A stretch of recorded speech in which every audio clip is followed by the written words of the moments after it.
On episode 345 of the 40 Plus Fitness podcast, we meet JJ Smith and discuss her book, Think Yourself Thin. You can find the full show notes for this episode at 40plusfitnesspodcast.com/345.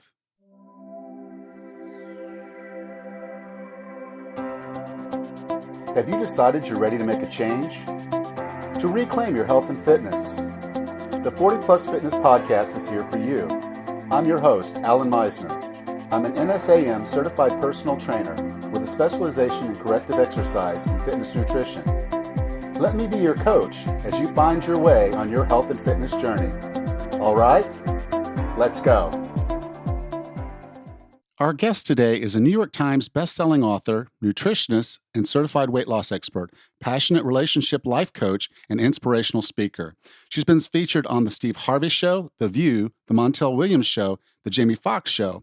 She's made her appearance on all the major networks and on the pages of Glamour, Essence, Health and Soul, and Ladies' Home Journal. Since reclaiming her health, losing weight, and discovering a second youth in her 40s, she has become the voice of inspiration for women wanting to lose weight and be healthy and get their sexy back. With no further ado, here's JJ Smith. So JJ, welcome to 40 Plus Fitness. Hello, it's so great to be here today. I want to thank you first for putting this in audiobook because that's actually how I ended up reading your book. I was thinking, okay, I've got to read these books and I want to read it and I want to make sure I got it done in time. So I was like, oh, great, it's an audiobook. So I did want to let people know that this book is one of the few books because there's not many that come out and immediately have an audiobook. But I wanted to thank you for that. That's how I actually read your book. Oh, you are most welcome. It was fun reading it. It actually took a couple of days. But it was a lot of fun. It took me almost no time to listen to because I had it on double speed. I really appreciated that you read the book and it really felt personal, having that conversation, effectively having a conversation with you through the audiobook. The book is called Think Yourself Thin. And I love the title because I think a big part of what is missing on the market is how hard the mental game is when you start talking about health and wellness. Yeah, and not just hard, it's not talked about enough. I say the mental mastery, the ability to get your mind right is the most overlooked factor in dieting and weight loss. I believe it's the missing piece as to why people can't actually get to their goal weight. I completely agree. And in fact, I have a book that's coming out in about a month and a half. I spend 90% of that book talking exactly about that. How do we get our mind right? How do we set strategies that keep us on track? But you've already done a lot of that grunt work for me here because it's a lot of what I was talking about is actually now in your book. So I'm really glad to see something like this out there that helps someone kind of walk through and set up a mental framework to be successful. That's right. So you and I are like-minded. We are definitely on the same page. We are here for sure. Yeah. You use the term success, which I love acronyms, and I love that you're able to use that acronym specifically. And in success, you have 7 mental strategies for weight loss. Could you take the time to share each of those and just dive a little bit into what each one means and how we can use it to be successful in weight loss? Sure. The success system, what we've learned is that people actually like systems or regimens or things that they can actually follow. And what we did was put together the success systems, which are the 7 mental strategies that will give people new habits, new behaviors, a new mindset around how to think about weight loss. So the first one, S, is slay resistance. This is about stopping procrastination once and for all, but really giving a name to that lethargic, apathetic feeling of just not wanting to do what we know we need to do or we should be doing. The second is use visualization. We have to change the conversation we have with ourselves. And what visualization exercise does is allow you to engage your body and your mind and set your intentions and say them out loud so that everything can move in the direction of what your intentions are. The next is 3, which is the C, is commit. I always say there are a lot of people interested in losing weight, but there are very few people interested or committed to losing weight. And see, when you're committed to doing something, you make the necessary sacrifices in order to get to the goal. And a lot of people are not willing to make the sacrifices, but that's the difference between being interested and committed. And number 4, control emotions. I always say, don't eat your heart out. We have to tackle emotional eating head on. The boredom, depression, loneliness, heartbreak, all those things that are causing us to use food for instead of us being able to process through our emotions and feelings.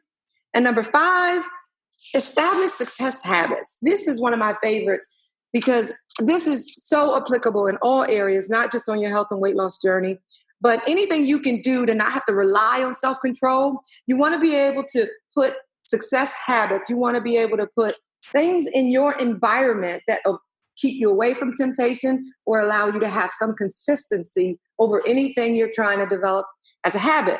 Number 6 is support from others. You know, studies show that those who have a support system have a lot more success than those that don't. And we teach you about accountability partners, doing buddy contracts, and other creative ways to have a real support system. And it's not always your family and friends. And number 7, supercharge your spiritual life.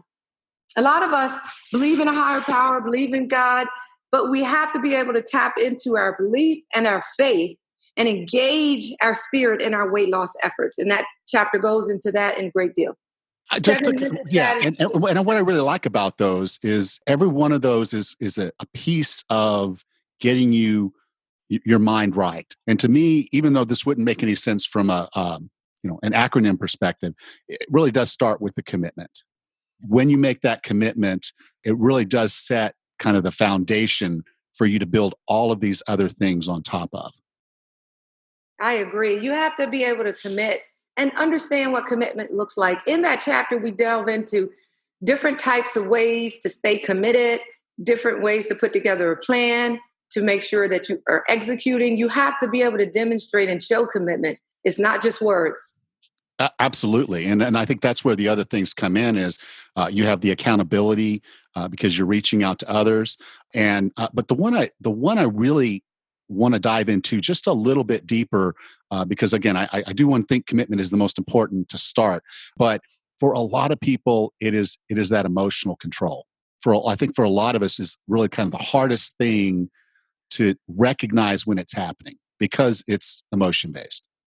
Yeah, and it's the interesting thing about emotional eating. We delve deep into this, and with the 30-day mental mastery challenge, it's a series of habits and behaviors and exercises that really give you a foundation, so that when you run into challenges or you dealing with emotional eating, you now have new tools in your toolkit that you can rely on. And one of the exercises in particular is called the Food Mood Diary. And why I like that one is for the entire day, everything you eat, you write down how you felt when you ate it and how you felt after. Because what you're looking for are those emotional triggers, the things that actually cause you to eat, even if you're not physically hungry. See, physical hunger comes on every 3 to 4 hours. Emotional hunger comes on quickly. It's urgent. You could have just eaten a half hour ago, but all of a sudden you want something to eat right now. And so you have to be able to identify, your unique emotional triggers, because so much of making change is being aware. So when it happens again, you'll be like, I'm not really hungry. I'm really bored. So let me get out of the house and go do something different.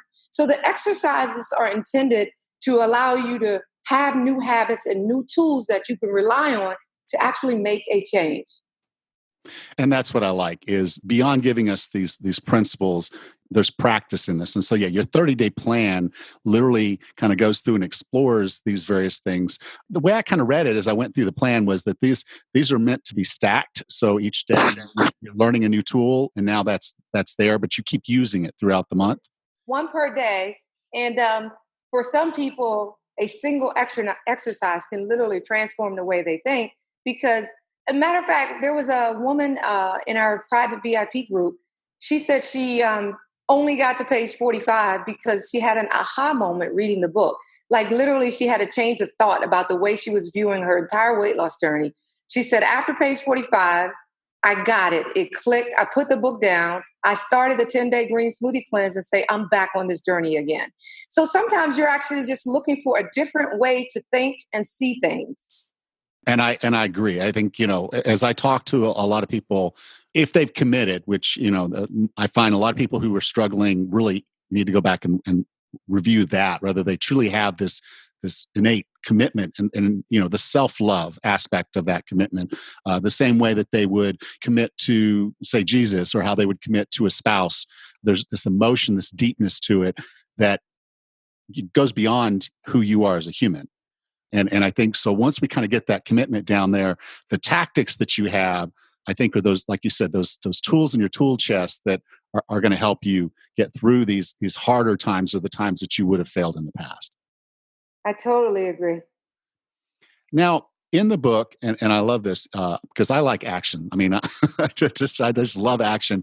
You put in 12 principles for clean and balanced eating. And I really like that. Would you mind sharing those 12 principles? Okay, you want me to go through all 12? If you don't mind, because I think every one of them's extremely valuable. All right, number one is choose nutrient rich foods, not empty calories. Give your body nutrition and not a lot of junk. Sometimes we can be full, but we haven't given our body any real nutrition. The second one is eat protein with every meal. Protein, even if you eat carbs and fats, protein is what's going to balance them out to minimize blood sugar spikes, and that will minimize how much fat we store in the body. Number three, always balance carbohydrates with protein. This is more about the balancing of how you eat foods. I always say if you only eat one thing, make the protein. But if you are going to eat carbs, make sure to balance it with some protein. Number four, don't overeat carbs. I mean, almost any weight loss or diet plan you follow, one thing's going to be common: low carbs, minimize sugar, breads, and pasta. That's never going to change. Number five, avoid excess sugar, salt, and trans fat. Basically, there's enough studies to show that sugar makes us fat, unhealthy, and sick. Need I say more? And then too much salt has its own challenges, as well as trans fats, which are in a lot of fried foods. And then principle six is eat 4 to 5 servings of fruits and vegetables. Fruits and vegetables do the body good. A lot of times, if we just make sure to get those in our diet, they can still give us healthy nutrition throughout the day. Number seven, limit your intake of red meat or two. A lot of people don't like to eat red meat, but the reality is it is a healthy protein when it is lean. And there are lots of people who enjoy red meat. What you don't want to do is be eating red meat every single day, but just once or twice, a few times a week is perfectly fine. Number eight, eat 2 healthy snacks per day. This is just a method to keep the metabolism revved up throughout the day. Number nine, eat at least 30 grams of fiber. There's lots of studies that show that fiber is good for the body, and it has a lot of heart health benefits. But why I like it is studies show that if you eat at least 30 grams of fiber per day, it will significantly reduce the amount of weight you can lose per year. So I am a green smoothie drinker, so I always put a scoop of fiber in my smoothies. Principle 10, drink plenty of water. Ideally, you will read, most places will say, drink half your body weight in ounces. So if you weigh 200 pounds, that's about 100 ounces. But honestly, anytime you're trying to lose weight, detox, or get healthy, proper hydration is key. It is what keeps all the systems in the body functioning well. And then number 11, eat 4 to 5 times a day. This is, a lot of studies say that eat more small meals, but eat more frequently throughout the day. And then principle 12, buy organic as much as possible. Anytime you can avoid hormones, pesticides, herbicides, antibiotics in foods, that's always going to be better and healthier for your body. Yeah, and that's why I liked all 12 of them. I think if you tried to just apply one or two, you would see some benefits. Obviously, if you're eating whole foods, you're gonna see benefits. But really, if you take all 12 of those and you wanted to roll them up, I mean, it basically says just make sure you're getting your fiber, keep your carbs in a moderate zone, stay off the sugar, the salt, and the trans fats and fat fried foods, and drink plenty of water. Yeah. So you take those together, and that gives you kind of the rules. And you can take this and walk through your house and figure out what's in your cupboard that doesn't belong because it doesn't fit these criteria, and then print this out and put it on your refrigerator so that constantly got that front of mind because I think if you follow these 12 principles, you are going to be successful in your weight loss. Yep. And I always tell people focus on getting healthy and the weight loss will follow. And what these principles do is they allow the body to get healthy. And you'll find that weight loss will be less of a struggle for you based on how you live. I'm going to kind of flip things around a little bit. Normally, I would ask the question, and then I would say a couple other things. But I'm going to let you when we get done. I want you to close out with your 10 commandments of looking young and feeling great. But I want to flip it around a little bit and have just one little other side conversation that I would have used to close out. Obviously, the book is Think Yourself Thin, and you've done this green smoothie cleanse thing, and a lot of people have seen success, and it's in your book. You have all of these success stories. They're wonderful stories. Every one of them by itself should motivate you. If you just went back and read one of them a day, I think it would just be one of those things to kind of keep you fired up as you start your day. So I wanted to thank you for sharing those stories, and thank the ladies that let you, because those were just awesome. Yeah, they are great stories. When people are on the weight loss journey, sometimes they need inspiration. And you'll read someone's story and you'll say, that is me. I'm experiencing the same thing. And then we also wanted to know you don't have to get to your goal weight to have some success. A lot of women there have had success, have lost a lot of weight. They're still on the journey, but their progress deserves to be celebrated as well. Yes, absolutely. They're all celebrations, and they're all wonderful. If someone wanted to learn more about you, learn more about the book and your programs and what's going on, where would you like for me to send them? They can go to jjsmithonline.com and they'll be able to get more information about this book and some of the other products and books that I offer. Great. So I want to thank you for being on the podcast. But before you leave, because this is one of the things you said when you do your talks, you like to close out with your 10 commandments of looking young and feeling great.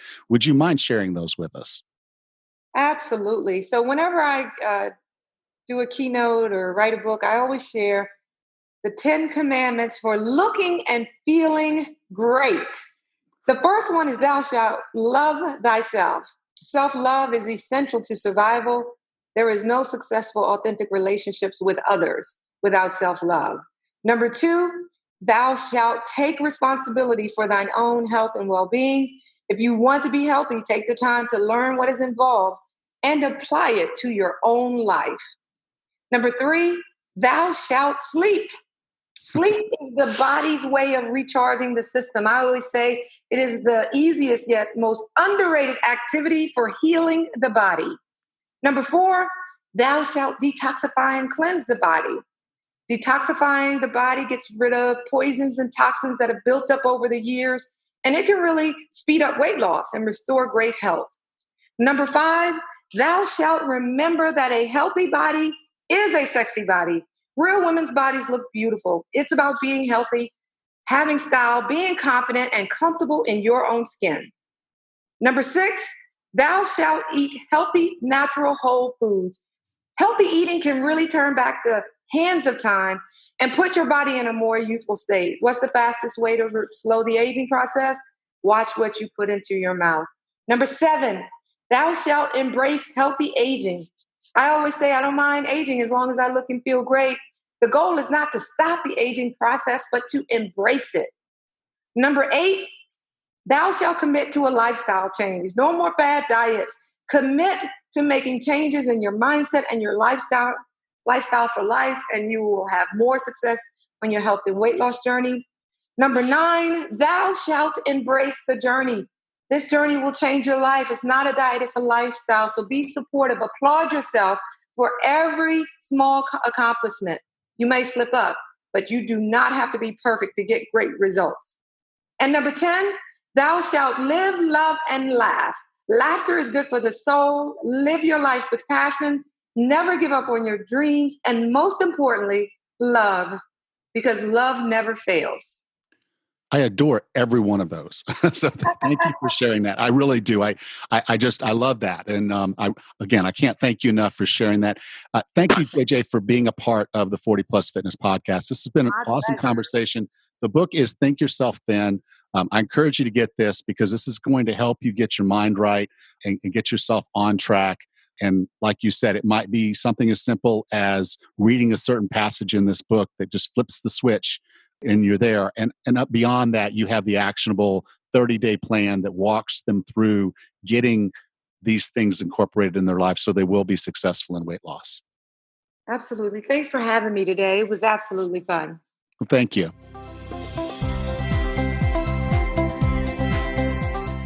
If you enjoyed today's episode, would you please take just one moment and leave us a rating and review on the application that you're listening to this podcast right now?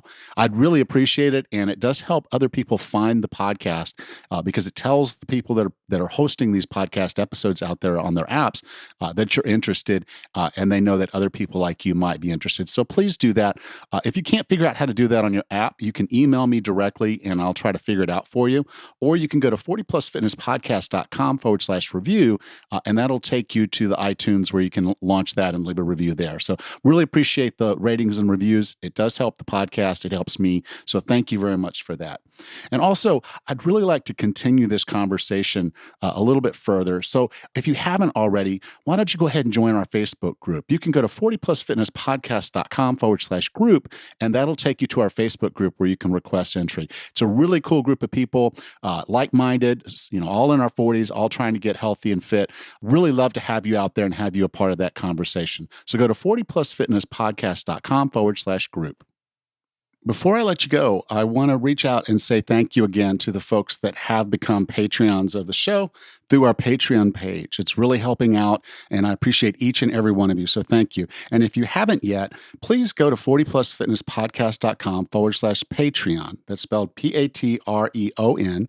40plusfitnesspodcast.com/Patreon, and you can become a supporter of the show. For as little as $1 an episode, you can help support this show and cover all the general costs that it takes to produce a podcast like this. And I want to keep producing more, and I want to keep doing more for you. And you can get a lot of little perks, a lot of big perks too, if you become a Patreon of the show. So go to our Patreon page, check it out, 40plusfitnesspodcast.com/Patreon. Thank you. Next time on the 40 Plus Fitness Podcast, we meet Karen Samuelson and discuss her book, Life is Long, 50 plus ways to help you live a little bit closer to forever. Until then, have a happy and healthy day.